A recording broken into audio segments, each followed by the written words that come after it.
São esses movimentos, essa petição contra Alexandre de Moraes, que tem havido, na verdade, ao contrário, uma caça às bruxas também. Fica parecendo que todo esse movimento, na verdade, é embasado por uma parada que é política. É isso que dizem. Eu quero lhe ouvir, por favor, sobre isso, sobre não ser exatamente do mérito em si, mas sim um movimento macro político de uma perseguição de Donald Trump aqui com as instituições brasileiras.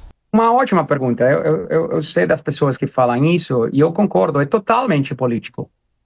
Mas o que é político não são as ações da Rumble, nem a carta do presidente Trump. Porque vamos ser claros, essas ações são defensivas. Quem mandou ao ministro Alexandre de Moraes começar a ir detrás do Rumble em janeiro de 2025? Vamos lembrar que as ordens do ministro, que são, a Justiça Americana já falou, o Departamento de Justiça já falou, são totalmente ilegais. As ordens do ministro que ele lançou como mísseis para dentro dos Estados Unidos lá em janeiro e começo de fevereiro foram lançadas por ele deliberadamente, sem que aconteça absolutamente nada. Qual foi a emergência? O que estava acontecendo que meritava ele lançar esse ataque logo depois da posse do presidente Trump? A gente não sabe de absolutamente nada que meritava ele fazer isso. Que meritava ele ameaçar com prisão a Chris Pavlovski, CEO da Rumble? E que ameritava ele, 6 meses depois, vamos lembrar que até hoje o ministro não apareceu no processo da Flórida, tá? Não tem nem ministro, nem AGU, nem governo defendendo, não tem ninguém lá.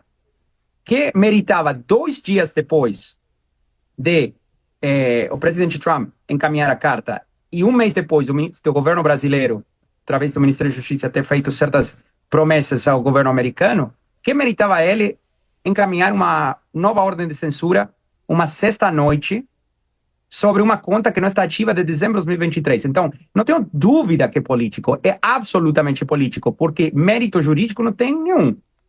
Na prática jurídica, está tentando prever o quê? Uma conta que está desativada ou que não possui conteúdo de dezembro de 2023 está ameaçando a democracia do Brasil? É tão absurdo que a única conclusão é que é político. E nossas ações têm sido todas defensivas. A única razão que você tem uma petição nova da Rumble e Trump Media hoje para a Juíza Federal na Flórida é porque o ministro deu 48 horas para cumprir com uma ordem totalmente pretextual, desnecessária, sem nenhum efeito prático, para gerar mais conflito. É bem irresponsável, eu acho. Conversamos aqui com Martin De Luca, advogado da Rumble, e é muito importante que nós possamos ouvi-lo aqui, porque nós estamos num momento da linha do tempo que é muito sensível, né? E de uma taxação de 50% aqui ao Brasil e de algo que está caindo em cima do colo, inclusive, de Jair Bolsonaro, né?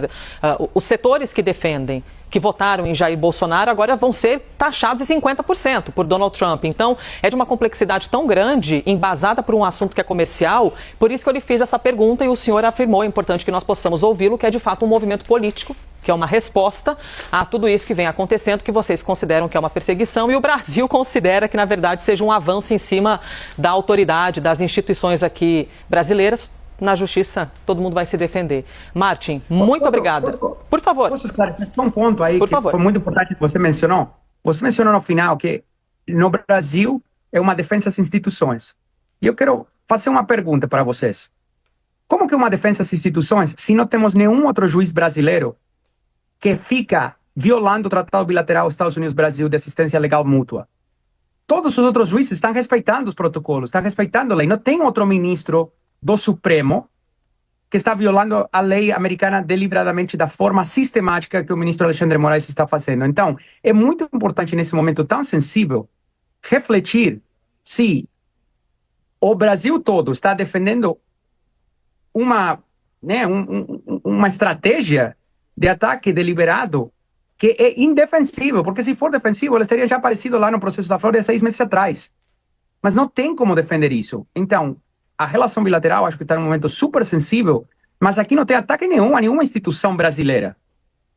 Aqui tem as ações de um juiz que está atuando totalmente fora do marco da lei, totalmente fora do que permitem os tratados bilaterais e contrariando o que o governo brasileiro mesmo tem discutido com o governo dos Estados Unidos em privado. Né? Acho que tem certas comunicações ao respeito que foram mencionadas na mídia. Mas o governo brasileiro, em privado, tem reforçado que, obviamente, o Brasil vai respeitar a lei, vai respeitar os tratados e não vai fazer exatamente o que o ministro Alexandre de Moraes fez na sexta-noite. Então, a pergunta é, por que ele está fazendo isso deliberadamente? Porque é como jogar uma granada no meio de uma crise. E para quê? Para tentar bloquear uma conta sobre uma plataforma que já está bloqueada de um conteúdo que foi feito antes de dezembro de 2023?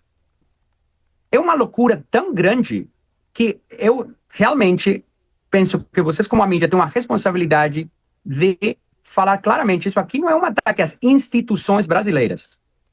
Tá? São as ações de uma pessoa que está atuando, contrariando o que é a lei e o tratado bilateral entre os Estados Unidos e o Brasil.